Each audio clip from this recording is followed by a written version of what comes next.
story. The key from the shed. After my grandfather passed away, I inherited his old countryside house. I rarely went there before. Life in the city was always too busy, but after the funeral, I decided to visit, clean things up, and maybe even prepare it for sale. The house greeted me with the smell of dry wood and herbs. Everything was still the same. The slow ticking clock on the wall, the faded curtains, the creaking floorboards.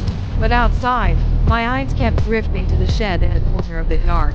Grandpa had always kept it locked. Whenever I asked about it, he just waved me off. Just junk in there, nothing worth your time. But while rummaging through his tool drawer, I found an old ring of keys. One of them stood out small, ornate, almost delicate compared to the others. Something in my chest tightened. Could this be the one? It was. The lock gave way with a loud click, and the shed door blown open. Inside, piles of boxes, rusted tools, stacks of yellowing newspapers. As I pushed things aside, I noticed a loose floorboard. Beneath it, another lock, and the ornate key fit perfectly. Hidden underneath was a small compartment. Inside, a bundle of letters, each in an envelope with the same neat handwriting. Do not open until the time is right. I froze. But what time could Grandpa possibly mean? It was gone. If I didn't open them, no one ever would.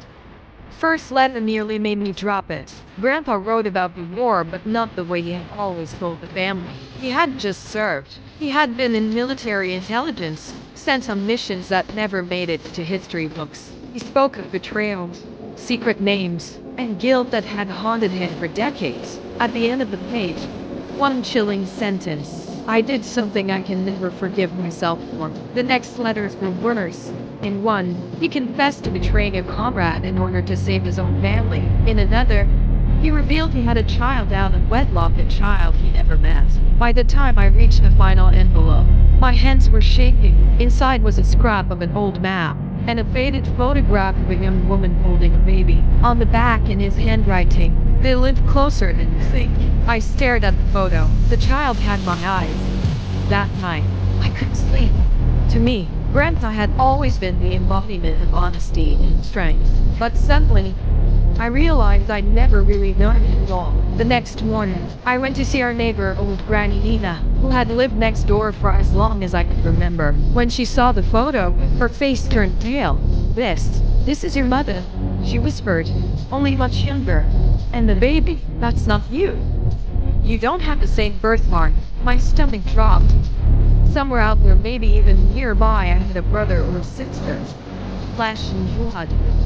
And then the question hit me like ice water. If Grandpa kept all of this buried, what else would be hiding?